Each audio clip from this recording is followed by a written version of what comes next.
สบายดีทุกคนสบายดีที่นาฮักทั้ง FC คนลาวแล้วก็ FC ทั้งพี่น้องฟังไทยเนาะด้นแล้วได้เนาะเฮาบ่ได้ฟังเรื่องเกี่ยวกับผีปอบพอดีว่ายุนไปอ่านคอมเมนต์เนาะแล้วก็เห็น FC คอกันเข้ามาประมาณ 2-3 คนนี่แหละว่าอยากฟังเรื่องผีปอบเนาะอายุนก็เลยไปไล่อ่านข้อความที่ว่าเพื่อนๆน้องๆแล้วก็ FC เนาะส่งเข้ามาบ่ว่าสิเป็นทั้ง Messenger แล้วก็ WhatsApp เนาะก็ไปไล่อ่านจนไปสะดุดกับเรื่องนึงเนาะที่เกี่ยวกับผีปอบแต่ว่าผีปอบที่นี่ก็คืออยู่ทางแขวงหัวพันทุกคนอยู่ทางภาคเหนือของประเทศลาวเฮาเนาะอายุนอยู่ใต้สุดเราไปฟังเรื่องผีปอบอยู่เหนือสุดเนาะว่าสิขายกันกับทางภาคใต้บ่เนาะว่าสิเป็นแนวใดก็ลองมาฟังนำกันทุกคนเรื่องเกี่ยวกับผีปอบเนาะมีอ้ายคนหนึ่งเนาะทักเข้ามาทาง WhatsApp เราได้เล่าเรื่องเล่าให้ฟังว่าย้อนกลับไปเมื่อ4 ปีก่อนได้มีเอื้อยคนหนึ่งเนาะชื่อว่าเอื้อยแป้งอันนี้นามสมมุติเนาะเอื้อยแป้งเราได้แต่งงานใหม่ๆเนาะสร้างครอบครัวกำลังสร้างกำลังซ้าเนาะต่างเนื้อต่างตัวเรากับผัวเราก็เลยไปทำงานเนาะเฮ็ดเวียกเกี่ยวกับครัวทางอยู่ทางแขวงหัวพันเนาะเราแขวงหัวพันเราเองอยู่นครหลวงก็ไปเฮ็ดเวียกอยู่หันเนาะคือเราฮู้แล้วว่าการเฮ็ดเวียกครัวทางนี่เส้นทางเขาก็จะสร้างตูบสร้างเทียงเป็นแคมป์ที่ว่าสร้างขึ้นชั่วคราวเนาะเพื่อว่าพักผ้าอาศัยเพราะว่าเขาสิได้ย้ายไปเรื่อยๆนะก็ไปปลูกตูบสังกะสีน้อยๆเนาะขึ้นแล้วเราก็ได้อยู่ร่วมกัน2 ผัวเมียที่ว่าไก่กับคนงานอื่นๆนั่นแหละต่างก็สิได้แยกออกมาเพราะว่าเรามีครอบครัวนี่หลังจากเราไปเฮ็ดเวียกทำงานอยู่ในประมาณ1 ปีเนาะเอื้อยแป้งเราก็มีลูกมีลูกตอนนั้นอายุครรภ์ก็ประมาณ2 เดือนได้อยู่มามื้อนึงเนาะลูกของเราเกิดเหตุสลดใจเนาะก็คือแบบเราได้ลูกเนาะหรือว่าแทงลูกออกมาเมื่อเราลูกขึ้นซะเราพวกเมียก็เลยเข้าใจนำกันว่าน่าจะเป็นย้อนเฮาทำงานหนักเนาะเฮาเฮ็ดเวียกกรรมกรนะอาจจะเป็นไปได้เนาะก็บ่ได้คิดใส่ใจอีหยังเนาะแต่ก็เสียใจแล้วเนาะในลูกคนแรกนะหลังจากนั้นก็ผ่านมาอีกหลายเดือนเอื้อยแป้งก็ได้ตั้งท้องอีกเนาะแล้วมีลูกคนที่2อายุครรภ์ตอนนั้นประมาณ4 เดือนเราก็ไปฝากท้องอยู่โรงหมอหรือว่าอยู่คลินิกเนาะไปฝากแบบนี้ทุกเดือนเนาะไปกวดสุขภาพทั้งแม่และลูกนะกับแข็งแรงทั้งแม่และลูกเนาะก็บ่ได้มีอีหยังจนเรื่องราวมันมาเกิดขึ้นก็คือมีอยู่คืนนึงเนาะระหว่างที่นอนหลับอยู่ในตูบในเถียงนั่นแหละผู้เป็นผัวของเอ๋ยแป้งนี่เราได้ฝันว่ามีผู้หญิงเฒ่าๆแก่ๆเนาะพร้อมแหงแรงหน่อยนี่แหละคือคนขอทานลักษณะการแต่งตัวได้เปิดประตูห้องเขามาแล้วก็เขาไปในมุ้งเนาะแล้วก็ไปก้มแลบลิ้นนี่เลียท้องของเอ๋ยแป้งแต่ว่าลิ้นที่แลบออกมานี่ยาวเนาะลิ้นเพิ่นนี่ยาวเพิ่นก็เลียคือจังว่าแสบว่านัวนี่แหละบัดนี้ผู้เป็นผัวก็สะดุ้งตื่นขึ้นมาเนาะแล้วก็เป็นความฝันเนาะแล้วก็มาคิดว่าคือฝันแปลกๆแท้เนาะเบิ่งจังนึงก็คือเรื่องจริงนี่แหละเบิ่งจังนึงคือความฝันเนาะเพราะว่าสถานที่เหตุการณ์อย่างนี้เมียก็นอนข้างๆกันนะแบบมันคือเรื่องจริงเลยแหละแล้วว่าแต่เราเองกับน่าจะเฮาเมื่อยเฮายังเราคิดไปเองนะก็บ่ได้ใส่ใจเนาะบัดนี้ตื่นมาตอนเช้าผู้เป็นเมียกำลังแต่งอยู่แต่งกินอยู่เนาะก็บังเอิญว่าได้มีผู้หญิงเฒ่าๆเนาะลักษณะคือคนขอทานนี่แหละเขามาหาเอ่ยแป้งแล้วก็มาขอน้ำกินเนาะว่าเพิ่นนี่หิวขอกินข้าวแน่แล้วพวกของเอ่ยแป้งได้ยินเนาะก็เลยออกมาเบิ่งก็ปรากฏว่าแม่เฒ่าที่เราเห็นนี่เราจื้อได้เลยว่าเป็นแม่เฒ่าคนเดียวกันกับที่เราฝันเมื่อคืนนี้ที่ว่ามาเลียท้องของเมียเราก็ตกใจเนาะเราก็เลยไล่แม่เฒ่านั้นนี้เนาะไล่แล้วเมื่อนะนี่แม่อย่างนั้นแหละนี่บ่มีเขามีน้ำให้เจ้ากินดอกเขียวไปเราก็ไล่นี่นะบัดนี้ผู้เป็นเมียก็เลยว่าเขาน้ำก็มีอยู่คือบ่ให้เล่าอีต้นเล่านะผู้เป็นเมียก็เลยมาเว้าผัวเราอีกเนาะผัวเราก็เลยบอกว่า เจ้าฮู้บ่ว่าแม่เฒ่าผู้มาขอเขาเจ้านั่นแหละเมื่อคืนนี่ข่อยฝันเห็นหน้าเราซึ่งว่าข่อยบ่เคยเห็นมาก่อนเนาะยังมันสิบังเอิญขนาดนั้นนะว่าในความฝันกับความจริงมันตรงกันเลยเนาะลักษณะการแต่งตัวใบหน้าใบตาคนคนเดียวกันเป็นอย่างที่แปลกแห้งนะพวกก็เลยไล่นี้เนาะที่แรกๆพวกกับบ่เชื่อพวกเรานี่เป็นลูกศรคนจีนลาวจีนลูกศรลาวจีนเราก็บ่เชื่อเรื่องแบบนี้อยู่แล้วนะแต่พอเรามาเห็นว่าความฝันมันคือความจริงเนาะเราบังเอิญว่าตอนเสาร์มาเห็นลักษณะคือคนคนเดียวกันนะแล้วในมือเดียวกันนั่นเนาะสวยๆมาพวกเราก็ไปเฮ็ดเวียกผู้เป็นเมียในตอนนั้นก็ได้ลาพักเวียกแหละพวกเรามีลูกเด้เราก็เลยไปซักเครื่องอยู่ที่ห้วยอยู่หลังบ้านยังแหละเป็นห้วยน้ำเนาะเราไปซักเครื่องนั่งซักเครื่องอยู่แคมป์ห้วยแล้วบังเอิญว่าตอนนั้นเนาะเราลืมเข็มขัดที่ว่าเราสิขัดไว้ติดโตตลอดเวลาเนาะตามหน้าท้องหรือว่าตามเสื้อผ้าหน้าแพร่นะนี่ก็เป็นความเชื่อของคนที่ว่าตั้งท้องตั้งครรภ์มีลูกเนาะเขาก็จะมีเครื่องรางของขลังหรือว่าเป็นพระเป็นตะกรุดอีหยังนะเขาจะห้อยไว้ขัดไว้น้ำเสือเนาะแต่มื้อนั้นบังเอิญว่าแป้งนั้นลืมขัดไปเราก็กลับมาจากซักเสื้อผ้าเนาะเราเจ็บท้องป่ะนี่เจ็บท้องปวดท้องคล้ายๆคือคนสิเป็นเมนเป็นประจำเดือนอย่างไรเนาะผู้หญิงเขาจะหูอาการดีๆแต่ว่าเราปวดหุ่นแห้งเลยเนาะแล้วก็มีเลือดออกมาจากอันนั้นแหละแล้วมีเลือดออกมาเราก็โทรหาผัวเราเนาะว่าเราปวดท้องเจ็บท้องนั้นนี่นะผัวเราก็หีบมาจากบอนเฮ็ดเวียกเนาะแล้วก็พาเมียนี่ไปคลินิกเนาะไปกวดอยู่คลินิกเขาก็ไปเอ็กโกเบิงไปเอ็กซเรย์ไปกวดไปซองเบิงนะก็ปรากฏว่าเมียเราลูกเองเนาะลูกเป็นขังที่ซองแล้วก็คนที่ซองเนาะผลเอ็กซเรย์ออกมาก็คือผลเอ็กโกออกมาก็คือแบบลูกนั้นบ่เห็นเนาะเห็นแต่เป็นก้อนเลือดเห็นแต่เป็นก้อนเลือดแล้วก็มีเลือดไหลออกมาเนาะซึ่งว่าเป็นอย่างที่เป็นตะงึดเนาะเด็กหน่อย4เดือนอายุครรภ์4เดือน5เดือนเนี่ยมันสิมีลักษณะก็คือแบบมีมือมีตีนเนาะเป็นลักษณะของเด็กหน่อยแล้วนะเป็นหูเป็นหางแล้วแต่ว่าหลังจากไปเอ็กโกเบิ่งยังเบิ่งกับบ่มีเราเห็นแต่เป็นก้อนเลือดเป็นอะไรยังนะเป็นอย่างที่แปลกแห้งเงืดแห้งแล้วลูกเฮาหายไปไสทั้งสองคนกันได้แต่ตั้งข้อสงสัยเนาะลูกเฮาหายไปไสนะคือบ่เห็นลูกออกมาเนาะเห็นแต่เป็นก้อนเลือดคราบเลือดนะโซเป็นอย่างที่แปลกเพราะว่าก่อนหน้านี้เนาะเราก็พาเมียเราไปกวดไปเอ็กโกเบิ่งตลอดเนาะเบิ่งร่างกายลูกก็คือว่าปกติแข็งแห้งอย่างนั้นเนาะไปกวดอยู่ห้องหมอก็ไปอยู่คลินิกก็ไปนะแต่มามือนึงแล้วว่าลูกหายไปเนาะเห็นแต่เป็นก้อนเลือดคราบเลือดอย่างนั้นนะเป็นอย่างที่แปลกแห้งเนาะแล้วหลังจากนั้นเนาะกลับมาผ่านมาอีก 2-3 วันผู้เป็นเมียนี่ก็สังเกตเห็นว่าแม่เฒ่าหรือว่ายายแก่คนเดิมนั้นมักสิมาแนมเบิ่งเนาะมันหลีเบิงอยู่กกใหม่อยู่ห่างๆอันนั้นหลีเบิงซองเบิงเนาะลักษณะคือบ่กล้าเข้ามาแหละแล้วก็แลบลีดเนาะแลบลีดคือเลียซบเลียปากเฮ็ดคือเพิ่นหิวเพิ่นโหยนะแล้วก็เว้าว่ากูหิวกูอยากกินกูหิวเว้าอยู่จังซี่เนาะมาประมาณ 2-3 เทื่อนี่แหละแล้วบัดนี้ผู้เป็นเมียก็รู้สึกใจคอบ่ค่อยดีแล้วก็เลยอยากไปถวายสังฆทานเนาะไปสิสังฆทานให้ลูกเจ้าของที่ว่าเสียชีวิตไปนะก็ไปเฮ็ดทำบุญให้ลูกอยู่วัดแห่งหนึ่งทำบุญให้ลูกถวายสังฆทานแล้วครูบาอาจารย์เนาะเพิ่นก็เลยถ่วงว่าโอ้เพิ่นว่าลูกเจ้านี่บ่ได้ตายตามธรรมศาสตร์เด้อเนาะว่าตายผิดธรรมศาสตร์นะบัดนี้ผู้เป็นแม่ก็เลยถามว่าแป้งถามว่าเอาลูกเขาน้อยเป็นหยังแหละอันนี้ครูบาบอกว่าลูกเจ้ามันถูกผีปอบกินเด้อว่าซั่นเนาะผีปอบกินหลังจากนั้นก็ทำบุญยังไปหายเนาะซึ่งว่าโอ้ผมเสียอกเสียใจของผมเป็นพ่อเป็นแม่เนาะมันได้ยินข่าวแบบนั้นต้องรู้สึกอินดูสงสารลูกนั่นแหละเมื่อเป็นขึ้นจากนั้นปั๊บเนาะผู้เป็นผัวของแป้งเนี่ยก็ฆ่าใจแห้งเนาะก็เลยขี่รถย้อนกลับไปคืนเนาะกลับเข้าไปในบ้านไปถามนายบ้านเนาะไปหาผู้ใหญ่บ้านเนาะไปถามว่าแม่ใหญ่คนนั้นเป็นผู้ใดแล้วผู้ใหญ่บ้านหรือว่านายบ้านก็เล่าให้ฟังว่าแม่ใหญ่ที่เจ้าเห็นอยู่นั่นเนาะเราเป็นผีปอบคอยนี่แหละเป็นคนไล่แล้วนี้ออกจากบ้านกับลูกบ้านเนาะเป็นคนไล่นี่ออกจากบ้านหวยเพิ่นอยู่บ้านเนาะเพิ่นก็ไปปลุกตู่ปลุกเทียงอยู่ถ่ายหมู่บ้านคนเดียวเพิ่นแล้วเป็นผีปอบอันว่า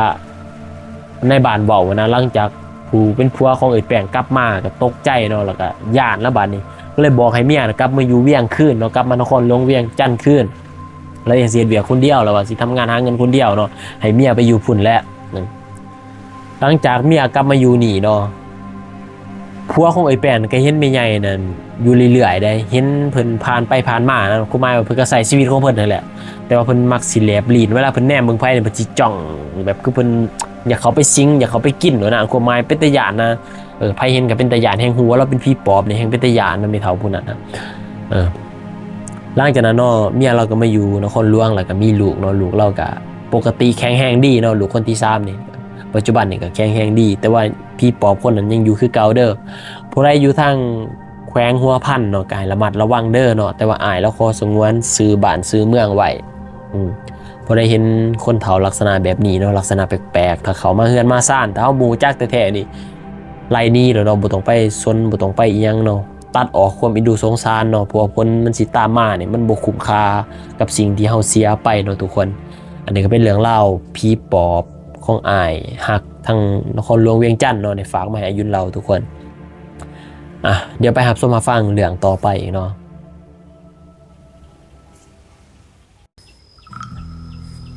สำหรับอายุนคือว่า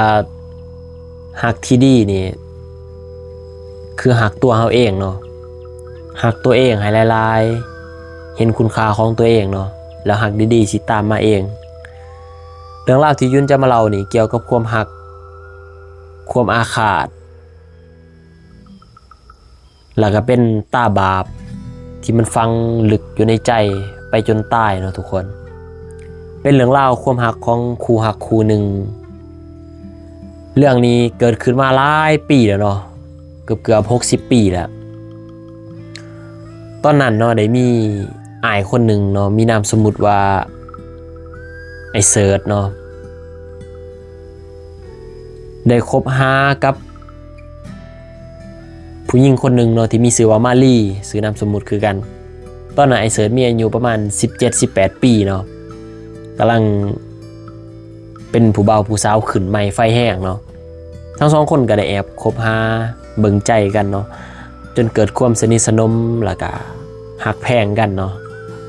แล้วก็เป็นคนแหลกของกันและกันจนเรื่องเล่าของทั้งสองคนนี่กับไปถึงหูผู้เฒ่าผู้แก่ทั้งสองฝ่ายเนาะแล้วก็เป็นขี้ปากของชาวบ้านเนาะแบบว่าวัยรุ่นสองคนแอบไปได้เสียกันนั่นนี่นั่นนะพ่อแม่ก็เลยให้มันกันซะเนาะให้มันให้คันบ่ทันพร้อมแต่งก็มาให้มันให้สู่คอกันก่อนบ่อยากให้มันเป็นขี้ปากของชาวบ้านนะแล้วก็บ่อยากให้ลูกทั้งสองคนนี่แอบไปเล่นนํกันเนาะก็ได้เกิดพิธีงานมันขึ้นแบบบ่ได้ตั้งใจเนาะเพราะว่าทั้งภายซ้ายนี่ก็บ่ทันได้เพียบพร้อมอีหยังแหละยังหนุ่มยังน้อยแล้วก็เรื่องฐานะครอบครัวแน่เนาะแต่ก็ได้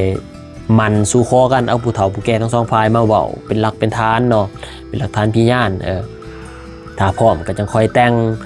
แล้วในช่วงนั้นเนาะก็เป็นช่วงที่ว่าไอ้เสิร์ชนี่กำลังได้งานเนาะได้งานอยู่ทางนครหลวงก็เลยขึ้นไปเฮ็ดเวียกเนาะขึ้นไปเฮ็ดเวียกแล้วก็สัญญากับมารีว่าสิไปหาเงินสิฟ้าวกลับมาสู่ขอแต่งงานเนาะมาอยู่นำกันอย่างมีความสุขแล้วไอ้เสิร์ชก็เดินทางขึ้นไปเฮ็ดเวียกอยู่นครหลวงเวียงจันทน์เนาะณตอนนั้นส่วนมารีนี่ก็เลยถาผัวอยู่บ้านรอถ่ายยังมีความหวังแล้วเนาะคือเขาบอกแล้วว่าฮักแท้นี่มักสิแพ้ระยะทางเนาะมักสิแพ้คนไกลชิดอยู่บอนเฮ็ดเวียกนั้นไอเสิร์ชได้ไปพบกับผู้หญิงคนหนึ่งเนาะเราเป็นคนอยู่สวรรณเขต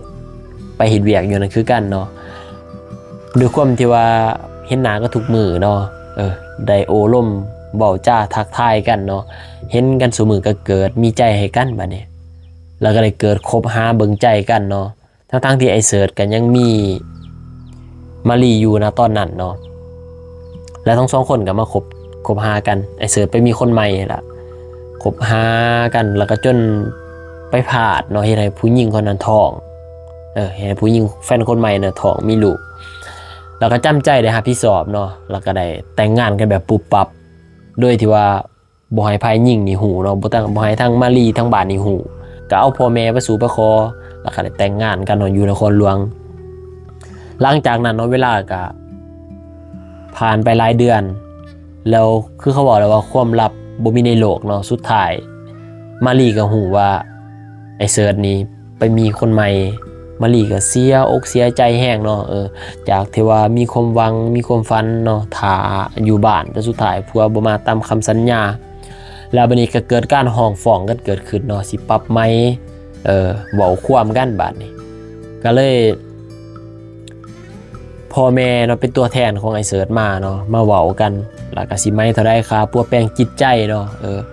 เฮ็ดให้เสียหน้าเสียตาหยังล่ะก็ได้สดใสค่าเสียหายไปเนาะมาเว้าความกันแล้วเรื่องนั้นก็จบไปเนาะแล้วหลังจากนั้นไอ้เสิร์ชกับมาลีนี่ก็บ่ได้ติดต่อหากันอีกเลยเนาะต่างคนต่างใช้ชีวิตอยู่ส่วนไอ้เสิร์ชกับไปใช้ชีวิตกับครอบครัวอยู่นครหลวงเวียงจันทน์อย่างมีความสุขเนาะแล้วเวลาก็ได้ผ่านไปประมาณหลายปีเนาะแบบเป็น20-30 ปีไปแหละ20-30 ปีเนาะจนว่าไอ้เสิร์ชนี่มีลูกสาวทั้งเบิด5 คนเนาะเป็นผู้หญิงล้วนเลยลูกสาวก็เริ่มใหญ่ขึ้นเนาะแล้วก็ผ่านไปหลายปีอีกกับลูกสาวก็ได้ไปเรียนจบเนาะบางคนก็มีหน้าที่การงานที่ดีเนาะเพราะว่าฐานะครอบครัวของไอ้เสิร์ชน่ะค่อนข้างจะมีเงินเนาะลูกสาวก็บางคนก็ไปเรียนอยู่ต่างประเทศเนาะบางคนก็ได้ดิบได้ดีว่าซั่นซะมีหน้าที่การงานเบิดทุกคนลูกเราจนมากับทางส่วนหนึ่งเนาะลูกสาวทั้ง5 คนเนี่ยเริ่มทยอยตกงานชีวิตพบกับวิกฤตหนักเนาะเริ่มทยอยตกงานเริ่มทยอยแบบจากที่ว่าราบรื่นเนาะชีวิตเจริญก็เริ่มดรอปลงจนกระทั่งลูกคนหนึ่งเนาะที่ว่าได้ไปเรียนอยู่ต่างประเทศได้เรียนอยู่ต่างประเทศไปเรียนถึงขั้นว่าปริญญาเอกเนาะแล้วพวกนั้นก็กลับมาอยู่บ้านเฮ็ดเวียกหน้าที่การงานดีกว่าหมู่เนาะแล้วมีมือหนึ่งพวกนั้นเกิดเป็นคนค่อนข้างจะเปลี่ยนไปเป็นคนละคนนะแบบว่าจากที่เป็นคนเฮียนเก่งเป็นคนฉลาดเนาะกำลังไปได้ดีเราเป็นคนเว้าไปเลยเนาะเว้าแต่เรื่องบทเรียนเว้าแต่เรื่องยังไปเรื่อยนะบัดนี้เขาก็เลยพ่อแม่เห็นแบบสั่นแหละก็เลยคือว่าลูกนี่โอ้เป็นนำเฮาส่งลูกไปเรียนหลายโพดบ่เนาะเพิ่นเรียนหนังสือหลายเพิ่นใส่ความคิดหลายแล้วก็เฮ็ดให้เพิ่นกลายเป็นคนบ้ากลายเป็นคนเสียสตินะเนาะก็เลยเอาลูกไปปั่วเนาะไปปิ่นไปปั่วทางใดห้องหมอบ่ได้ที่ว่ามันดีเนาะก็ไปปั่วก็บ่สวงบ่เซาอะนะแล้วก็ไปปั่วนำหมอทำแน่เนาะสิ่งที่เฮาแนมบ่เห็นนะก็ไปเฮ็ดทุกวิธีทางเนาะรักษาลูกตัวเองแต่ว่าอาการก็3 มื้อดี4 มื้อเป็นว่าซั่นซะสิเซาก็บ่เซาสิเป็นบ้าไปเลยก็บ่เป็นนะแบบเป็นหายๆอยู่จังซั่นแหละจนถึงขั้นว่าเปลี่ยนศาสนาให้ลูกเนาะเปลี่ยนชื่อให้ลูกแล้วก็เปลี่ยนศาสนาให้ลูกไปนับถือศาสนาอื่นเนาะที่ว่าบ่เป็นศาสนาพุทธแล้วอาการของลูกก็เริ่มดีขึ้นในระดับหนึ่งแต่ก็บ่ทันหายขาดเนาะบัดนี้อาการลูกก็เริ่มเก็บโตอยู่ในห้องเนาะบ่ค่อยออกมาซุ่มซิมกับไผเว้าคนเดียวเพ้อเจ้อแบบอีหยังนี่แหละก็เลยว่าญาติพี่น้องก็แนะนำว่าให้เอาไปรักษานำหมอถ้ำผู้นั้นเนาะหรือว่าหมอผีผู้หนึงแหละที่ว่ามีชื่อเสียงเนาะผู้เป็นพ่อเป็นแม่ก็เอาลูกสาวไปปั่วเนาะเอาไปปั่วบัดนี้หมอก็เบิ่งอาการแล้วเนาะแล้วก็เบิ่งแล้วก็อีหยังล่ะเฮ็ดพิธีของเราก็เลยบอกว่าโอ้แล้วว่าลูกเจ้าหันมีผีผู้หญิง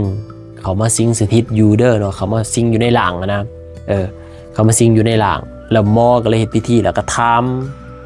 ลูกสาวของไอ้เสิร์ชว่าเจ้าเป็นไผเจ้ามาแต่ไสเจ้าต้องการหยังแล้วผู้หญิงคนนั้นก็แนมหน้าเนาะแนมหน้าไอ้เสิร์ชลูกสาวของเราแหละแต่มีผีสิงอยู่แล้วแนมหน้าไอ้เสิร์ชด้วยสายตาที่ว่าอาฆาตแค้นเนาะแล้วก็น้ำตาไหลออกมาเนาะแล้วก็บอกออกมาว่ากูซื้อมาลีกูอยู่บ้านนั้นเมืองนั้นเนาะบอกออกมานะกูซื้อมาลีกูอยู่บ้านนั้นเมืองนั้นแล้วบัดนี้หมอก็เลยถามนั่นแนมเพิ่นบอกเพิ่นแนมเบิ่งหน้าไอ้เสิร์ชนะหมอก็เลยถามไอ้เสิร์ชว่าเจ้าฮู้จักบ่ไอ้เสิร์ชก็เฮ็ดสีหน้าตกใจเนาะตื่นตกใจแล้วก็แบบ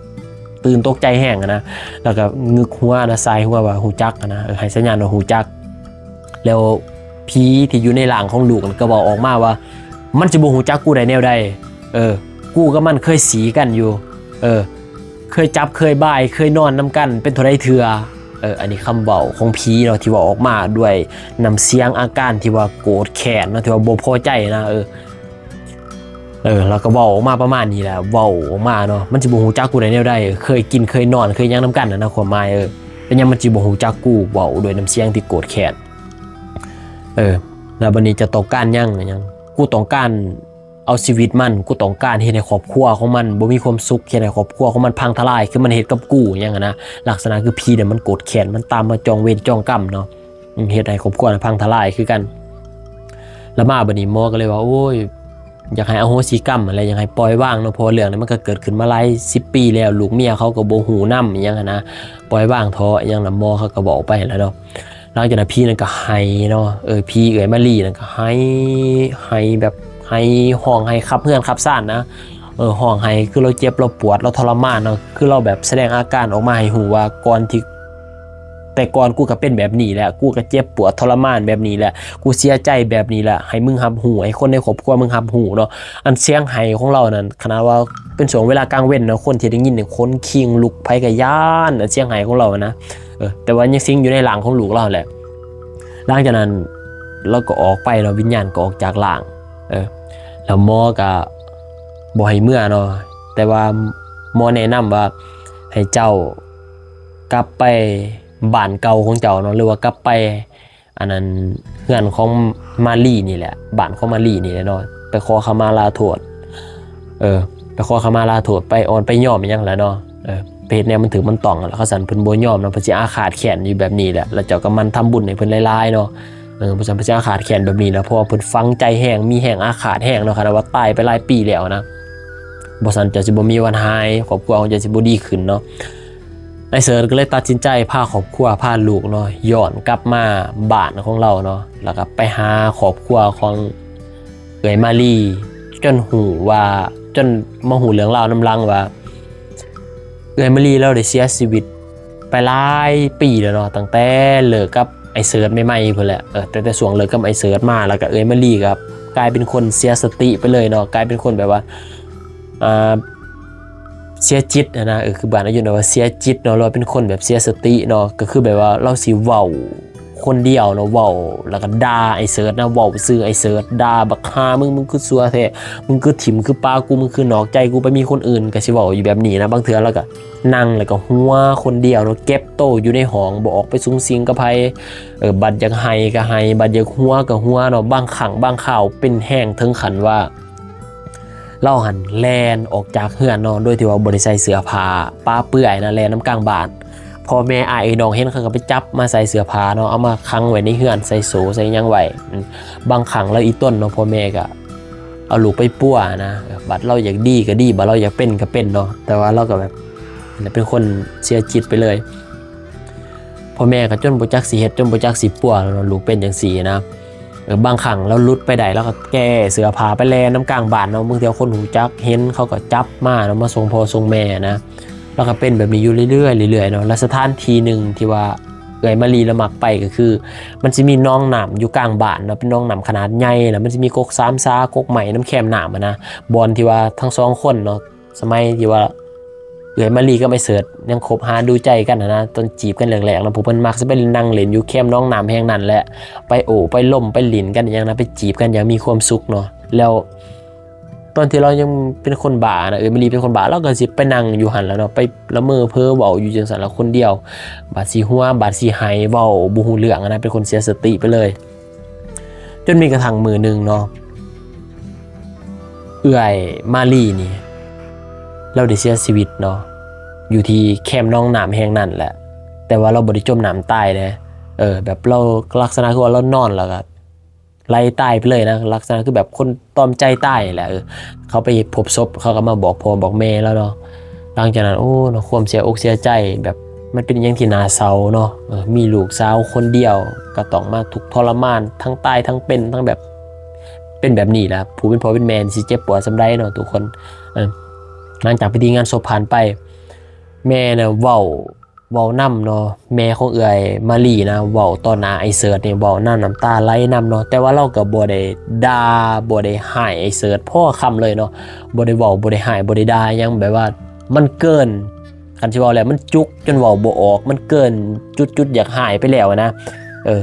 ที่แรกๆช่วงแรกๆเราก็อยากหายเนาะเฮ็ดให้ลูกสาวเรามาเป็นแบบนี้นะผู้เป็นพ่อเป็นแม่เนาะลูกเจ็บคือเขาบอกเราลูกเจ็บพ่อแม่เจ็บยิ่งกว่าลูก100 เท่าพันเท่าเนาะแต่ว่าความเจ็บปวดมันก้าวข้ามไปอีกระดับหนึ่งแล้วนะมันจนแบบบ่มีความเจ็บปวดนั่นแล้วเนาะอย่างมันก็ผ่านมาหลายปีแล้วนะ พอดีพ่อแม่ของเอื้อยมาลีก็ยอมรับคันหาเนาะยอมรับที่ว่าเพิ่นมาขอขมาลาโทษนะให้โทษเนาะยกโทษให้แล้วก็บอกให้ไอ้เสิร์ชนี่ไปเบิ่งถาดเนาะหรือว่าว่ากุฏิบ่หยังเขานะแต่ว่าเป็นถาดเป็นกระดูกที่เขาเก็บไปวัดเนาะแล้วก็บอกให้ไปขอขมาอยู่หันเด้อไปจุดธูปขอบบอกกันอย่างแล้วเนาะไอ้เสิร์ชน่ะนั่งฟังพ่อแม่เอื้อยมาลีเล่าหั่นนั่งไปนำน้ำตาไหลไปนำเนาะเลยรู้สึกผิดกันนะเนาะรู้สึกผิดแต่ว่ามันก็ทรายไปแล้วยังบ่ได้แล้วเราก็ไปทำบุญไปหาเนาะแล้วก็ไปจุดธูปกราบไหว้ขอบเนี่ยเราก็บอกว่าเราหันตั้งแต่ตอนพี่เขาแล้วยุ่นลืมเบาเราขามไปตอนนั้นตอนพี่เขาหันไอเซิร์ชนั้น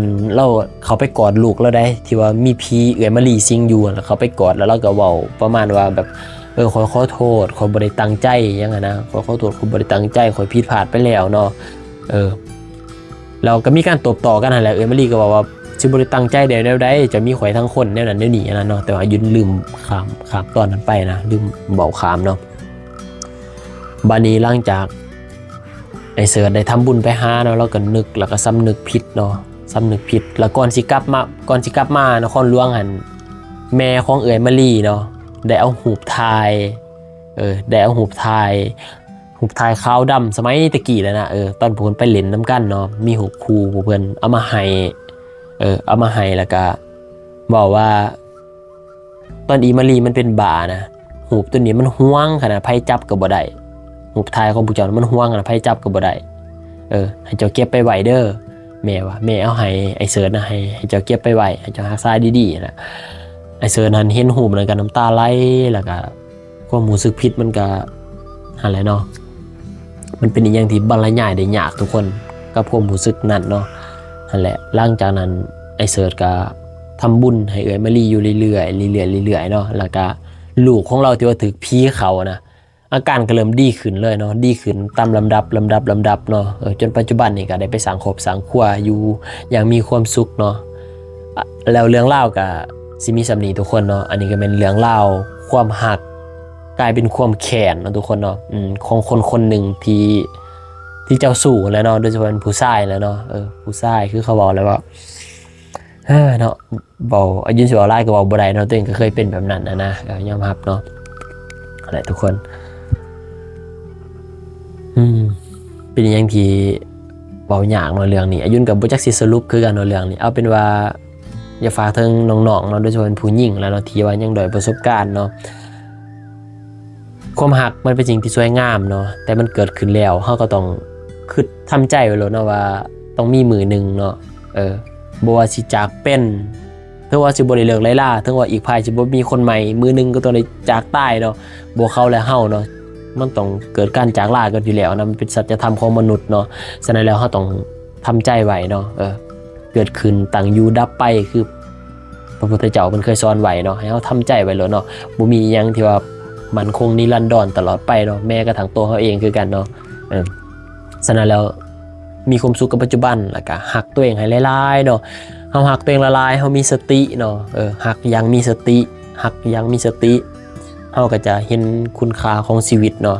แล้วก็ครอบครัวเฮาเด้พ่อแม่เฮาเด้เนาะเสียใจสำใดนะนี่แหละเนาะ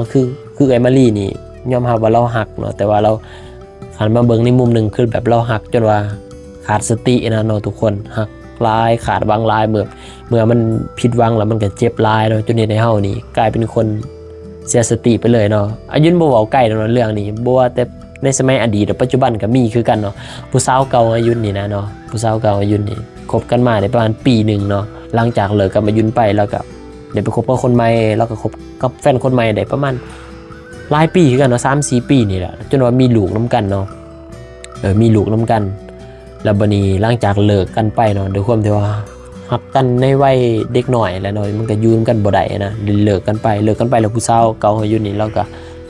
กลายเป็นคนเสียสติเนาะแบบเราเป็นคนอินโทรเวิร์ตนะแบบเป็นคนบ่มาเข้าสังคมเนาะเป็นคนเงียบๆแต่พอเจ็บใจเรามักสิเก็บไว้นะจนมือนึงเราเป็นคนเสียสติไปเลยแบบเป็นคนเสียสติบ่ฮู้เรื่องเลยเนาะในหลายคล้ายๆคือไอ้มารีเนี่ยแต่ว่าสุดท้ายเราก็กลับมาดีเนาะผู้สาวเก่าจนก็กลับมาดีปัจจุบันนี่ก็ดีเนาะปกติก็บ่ได้เป็นบ้าอะไรทุกคนมันเป็นอย่างที่เป็นตาหยานเนาะเฮาบ่ต้องไปถือเบาได้แบบว่า เรื่องความหักเลยเนาะความหักในคนตาบอดคือเขาว่าแหละมันเป็นอย่างที่บอกยากเนาะของแบบนี้มันต้องเจอกับตัวเองเนาะจังสิรู้สึกจังสิเข้าใจแต่ที่ลักๆที่ยุ่นอยากฝากไว้ก็คือหักตัวเองให้หลายๆเนาะสิ่งที่มีค่าที่สุดก็คือตัวเขาเองนี่แหละหักตัวเองให้หลายๆแล้วเนาะแล้วทุกสิ่งทุกอย่างมันสิดีขึ้นเองเนาะถ้าเกิดว่าเขาหักตัวเองแล้วเนาะเขาบ่สมหวังกับความหักก็บ่เป็นหยังเนาะถือว่าคนคนนั้นบ่ได้เหมาะสมกับเฮาเนาะปล่อยเขาไปเจอคนที่คู่ควรกับเขาแล้วคนที่คู่ควรกับเฮาฮอดมือมันก็สิกลับมาเองเนาะเฮาก็สิเจอเองคนดีๆแบบที่เฮาคิดไว้เนาะขอให้ทุกคนสมหวังในความหักเนาะแล้วก็มีสติในการใช้ชีวิตเนาะทุกคนพังเรื่องนี้เป็นอุทาหรณ์เนาะขอบใจเรื่องราวของอายเล่าเนาะที่ว่าฝากมาให้ยุนเราเด้อเนาะอายหักทางนครหลวงเวียงจันทร์ขอบใจหลายๆเนาะทุกคนเดี๋ยวไปรับชมฟังเรื่องราวต่อไปทุกคนมีอายหักคนหนึ่งเนาะเราเป็นทหารอยู่ในบ้านเดียวก็มายุนนี่แหละในเราเรื่องราวเนี่ยยุนฟังเนาะ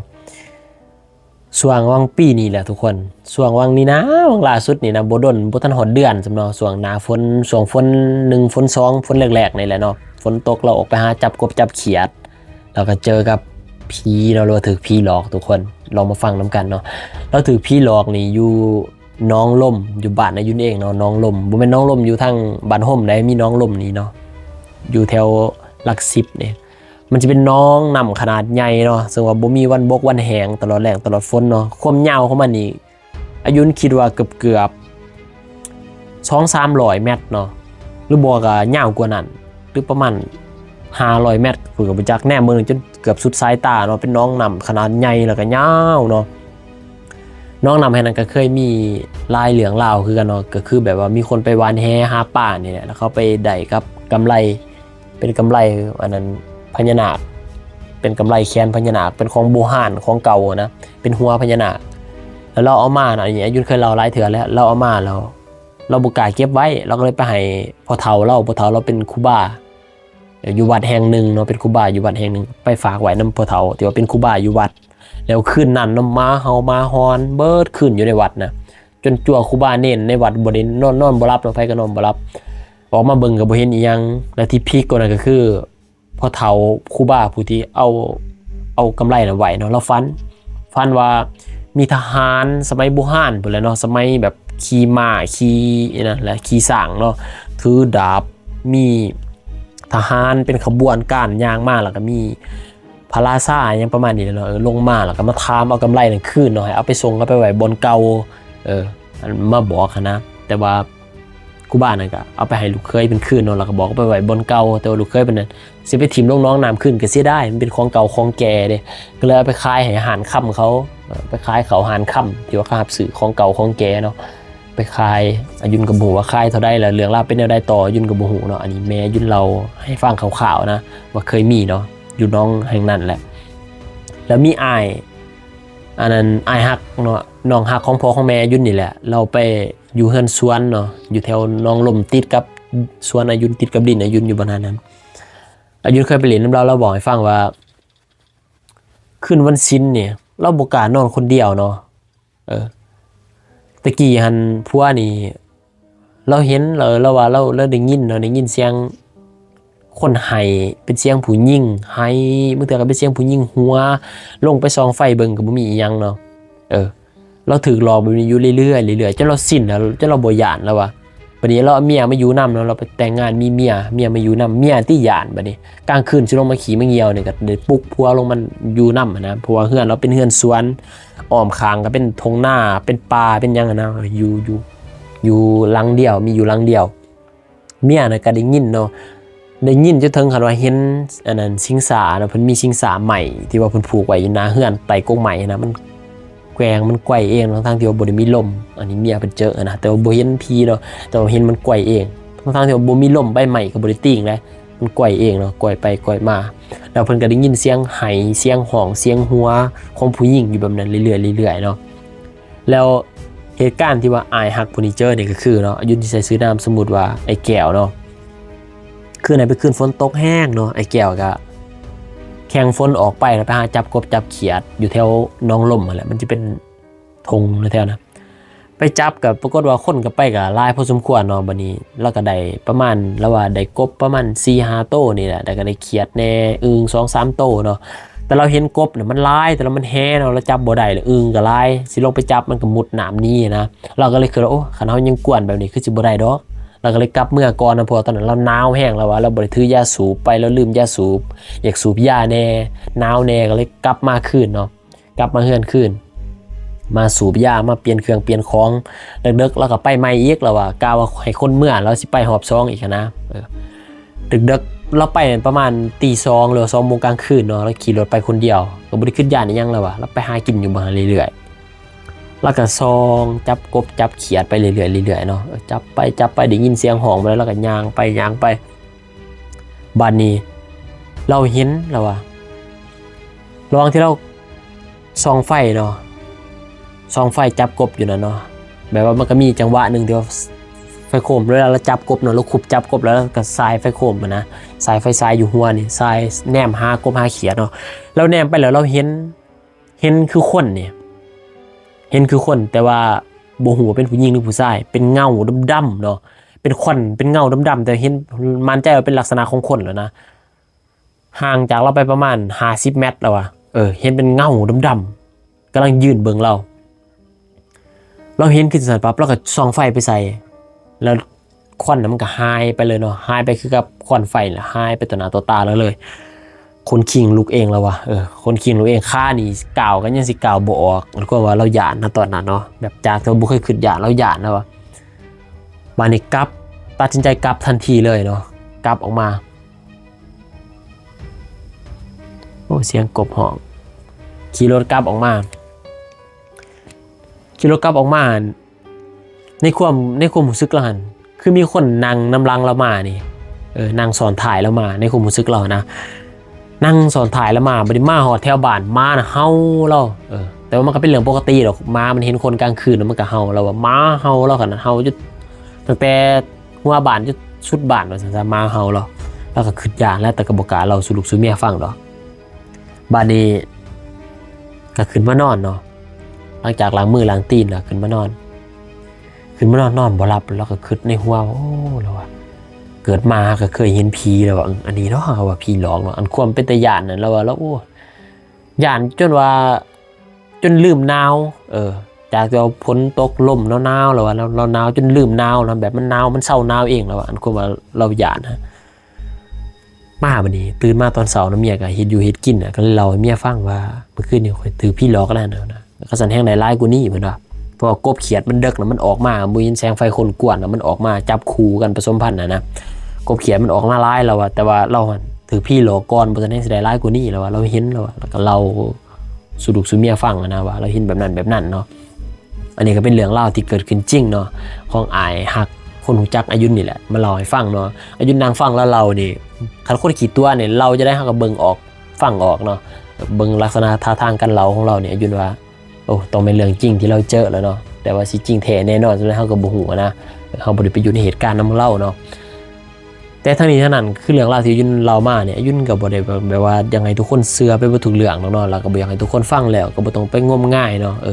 บางคนฟังอายุนี่ก็ย่านถึงขั้นว่าบ่กล้าสิไปไสเนาะบ่กล้าสิลุกไปเข้าห้องน้ำต้องได้อดขี้อดเหงียวกันขี้กันเหงียวอันนี้บ่ดีเด้ทุกคนเนาะมันสิเป็นนิ่วเป็นไตมันสิทำงานหนักเนาะบ่อยากให้เฮ็ดแบบนี้เนาะ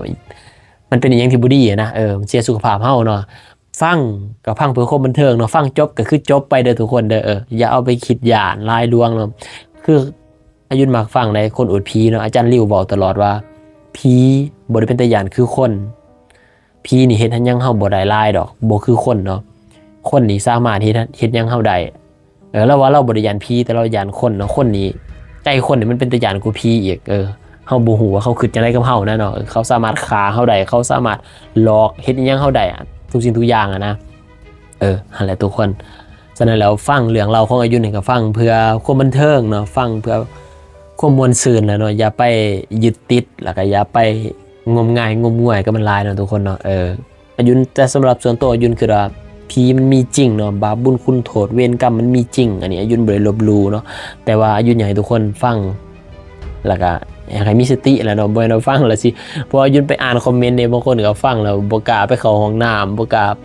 ไปนั่นไปนี่นะเนาะอายุก็โอ้รู้สึกผิดคือกันได้แบบนั้นเนาะบ่เอาเนาะทุกคนเนาะนั่นแหละ